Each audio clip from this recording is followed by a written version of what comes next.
Good morning and welcome to, well, it's morning for me. I don't know what it is for you. Good morning and welcome to Radical Civility. My name is Ben Piccini, and I want to start really quick with just something quick in passing. I recognize not everyone will see it the way that I see it on this, but something noble happened yesterday that deserves a shout out, something that I find to be civil in the best sense. And that is that Amy Klobuchar and Pete Buttigieg dropped out of the race to endorse Joe Biden.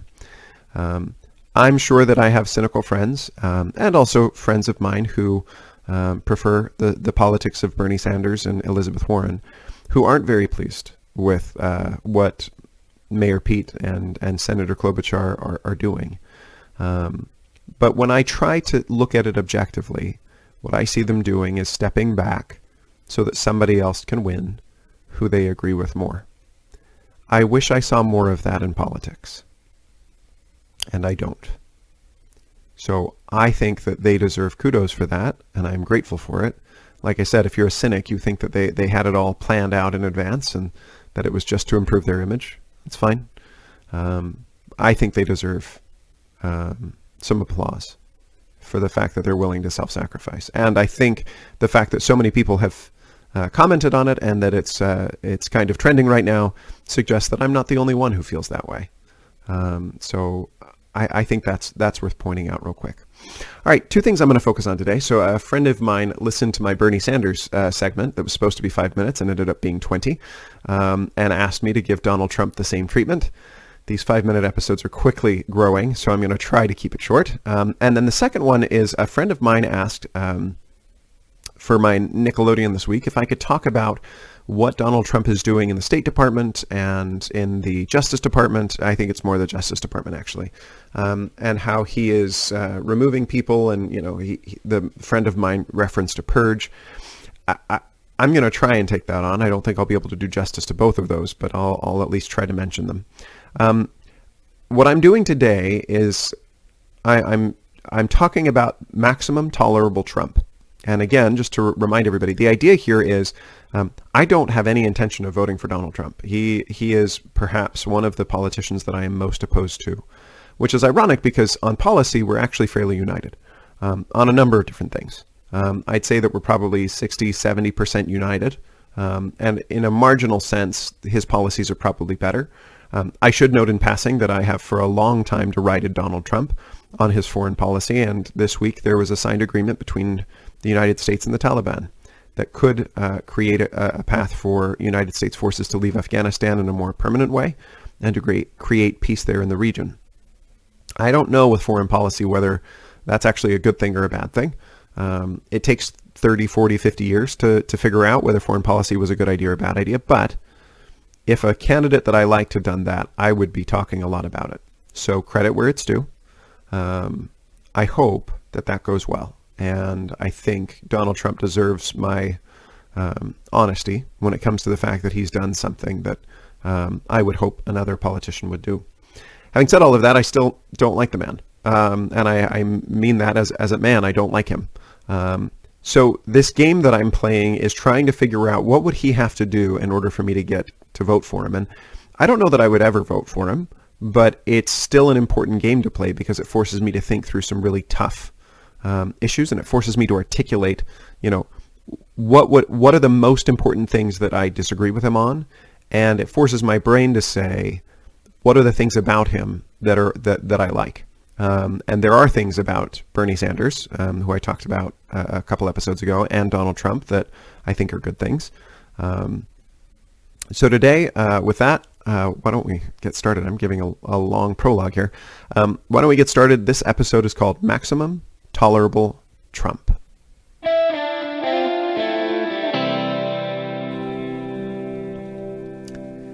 So I just finished telling you how much I don't like him. Let me just emphasize that real quick before we dive in.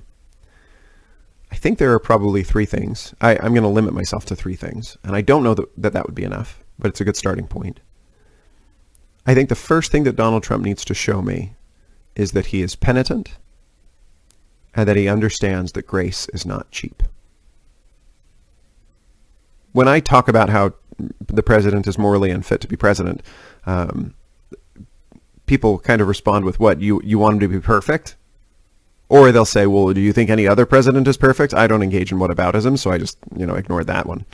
But what, you want him to be perfect? And my response is, actually, I don't think anyone is going to accidentally mistake President Trump as being sinless. Like, I don't think anybody's like, yeah, he might be perfect. I'm just not quite sure. Like, let me step back and blur my eyes a little bit, right? I think so there's a saying in American politics that Americans love a comeback story, right? So if somebody messes up, it comes out that they cheat on their wife, for example. Americans will forgive that once, but they'll never forgive that person twice. And I don't think that's actually true. I think that's a good rule of thumb, but I think there's a more fundamental gut sense of what's going on. Americans know that grace is not cheap. They want to believe in people, and they want to believe that people can turn it around and make their life better. We should be forgiving, and I think a lot of us are. But being forgiving of someone who continues to do the same thing over and over again isn't being forgiving, it's just being permissive. So whether you look at Donald Trump's personal morality, whether you look at the comments that he's made around race, whether you look at the things that he himself has not said, but the things that he has supported and propagated and encouraged and retweeted and kind of looked at and winked at, but not really said anything about. Those are all the things that I need to see him actually trying to fix. And I don't think that I can hold him accountable for everything. But I think that he needs to do something. And he needs to show that he's trying. And right now I don't see that. It's not the fact that he is imperfect. It's the fact that he seems to relish in the fact that he is imperfect. Right? Now, as a part of this, I mentioned briefly his commentary on. There are two areas that really come to mind on this. One is around race, and it would not be very hard for him to simply make it clear what he does and does not support. To make it clear that, the only thing that I ever see him doing on this is saying, oh, but black unemployment is way down. I want to see him in a personal sense take some ownership for what he and some of his supporters have done that have been bad things. And I want him to say, I'm going to try and do my best to fix it. I don't want it to be lip service, but at this point, even lip service would be pretty breathtaking coming from him. The second one, which is pretty deep for me, is his commentary around immigrants. I think his commentary around immigration in general and immigrants in particular have been perhaps most disappointing. Now, I want to be clear. I think there's a case to be made for a wall, for increased, what would you call it? Increased vetting and more protection at the border, all of those things. I think that there are rational people that can make that case. I think the way that he has done it has led to a lot of, to put it bluntly, in my personal life, many of my friends who are Hispanic feel that he has not treated them fairly. There's an atmosphere of fear with a lot of the people that I'm privileged to work with. And I don't think that's fair. And I think that he could change that very easily without trying very hard, just by saying, if you are here and you are doing your best and you are trying to care for your family, we want you here. We want you to stay. If you are here and you are up to no good, then you need to go. You need to stop. But if you aren't going to stop, you need to go. And that to me is the right message. But that's not what he's saying. He's saying if you are here illegally, then you must be a bad person. All of you are bad people. And that's not true. That's not my experience. And again, it's not that hard to be this nuanced. I don't think I'm asking anything crazy of him. Now, I should admit, I'm radical on this, right? I don't actually think that we should have more security at the border. I think that we should be almost open borders. I think it would be more just. And I'm happy to make the case to you another time about why I am almost open borders. But for now, I want to be clear. I can appreciate someone who is not almost open borders, who is making a thoughtful and nuanced case. I don't think that's what he's doing. So that's number one. He has to show some penitence. across a whole bunch of different fields.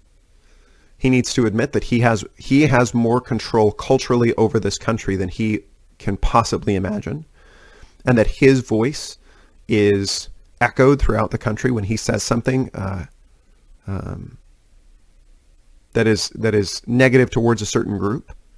I think that he needs to take ownership of those things. And finally, he needs to do this in a way that shows that grace is not cheap.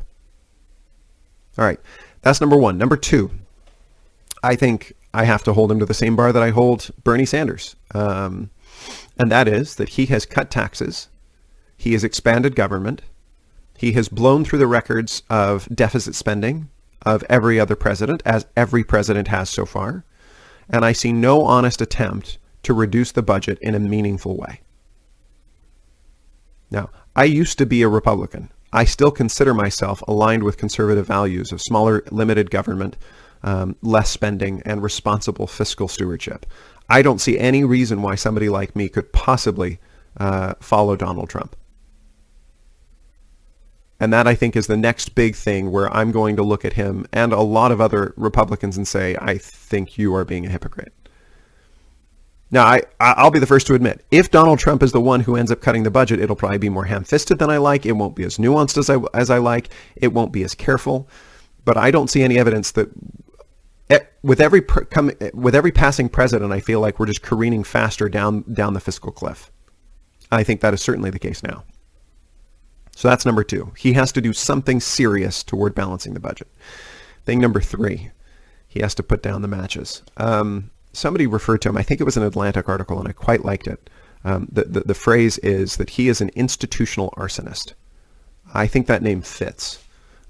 It's like he's playing with fire with each of our institutions, with our traditions, our culture, our this culture of divisiveness that he has intentionally utilized for political gain. And I think the first thing that he needs to do with this is start hiring the very best people in government, no matter whether they're fawning devotees or not. Now, there's a line there, and I recognize that. But I can understand not wanting to hire people who are going to intentionally sabotage the work that you are doing. I get that. When you hire somebody, you expect them to do a good job, even if they don't like you as president. I can get behind that.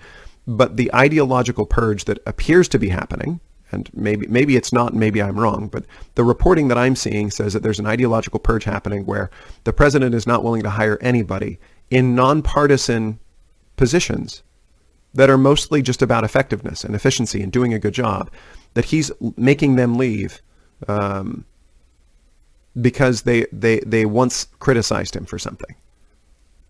There's a Utah Republican who once criticized Donald Trump as being our next Mussolini or something like that. And because of that, he was disqualified from being considered as the head of national intelligence. You know, it's that kind of a thing where I have a hard time. In a general sense, I mean, look, I'm the civility guy, right? It means that you need to start trying to unite people instead of dividing them, and I think he has been extremely divisive. I can hear my conservative friends saying, well, what about so-and-so who is divisive? Yeah, I don't do whataboutism. That doesn't work. Sorry. Donald Trump can own what Donald Trump has done. Donald Trump has been extremely divisive, and he knows that, and I think most of his followers know it, and it is not a good tactic. It is not healthy, even if it works. And by the way, I think I would need to see him swear off those tactics as a matter of principle, even if it ends up costing him politically. And that perhaps leads me to the easiest way for him to do this, and that is I need to see him worrying more about the country we're going to be living in 50 years from now than how he will be viewed 5 years from now. I need to see him worried more about the long-term impact of who he was rather than the short-term political gain of each of his individual decisions. Now, I don't really have any intention of voting for him, but I hope it's clear that there are some things that I think he could do that would make it hard for me to say no, that I could, at least I could say that he was trying. This game is harder than you think. I would encourage you to try it. It's fun, but it's real hard. And when you've kind of built a case against somebody, it's hard. It's like in debate in high school when they force you to debate the other side. of an argument. That's how this feels. And there are a couple of other things that I want to mention as I've done this now with Senator Sanders, and I'm doing this now with President Trump. One of the things that I've learned is that how you feel personally about a person is probably more important than you think in who you're actually aligning yourself with. Because I've talked with a number of people who have told me that they support Pete Buttigieg, and when I say why, their answer is, well, but he's just so moderate. I'm like, no, he isn't. Like, go check him out. Like, go look him up online. He's not actually that moderate. He's very, very progressive. I'm shocked that he didn't win, because to me, he reminds me of a President Obama, right? Somebody who is far, far more to the left than I think people realize, but he just comes across as somebody you want to get to know and that you like and you could enjoy being around. Well, the reality is I don't think that's necessarily a bad thing. I don't think it's bad that some of us are out there saying, is this the kind of person that I like? I think what the danger is that we substitute, is this the kind of person that I would like, for is this person's policies good? Is this a person who I trust? Is this person competent? Right? It shouldn't just be likability.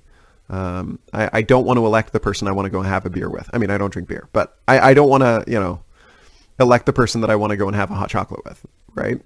Or play video games with, let's be honest, right? I want to elect somebody, frankly, I want to elect a nerd who, maybe is lacking in social graces, but is really, really good at policy. That's the kind of person I want to vote for. And I think that's worth saying. Closing thought for you.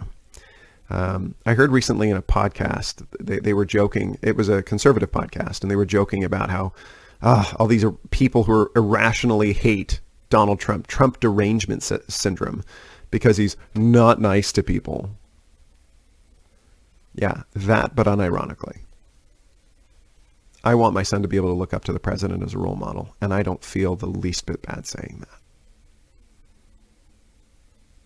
I don't think the whole country needs to be the hashtag civility caucus, where we all care about how nice we are to each other. But I think some people ought to. I think some people ought to care about that. And I'm one of them. Thanks for listening. I hope you find it helpful. Radical Civility is written, produced, and poorly edited by Benjamin Piccini. The views in Radical Civility are not necessarily the views of my employer, my religion, my family, or myself in the future when I'm smarter and wiser. Bye, everybody.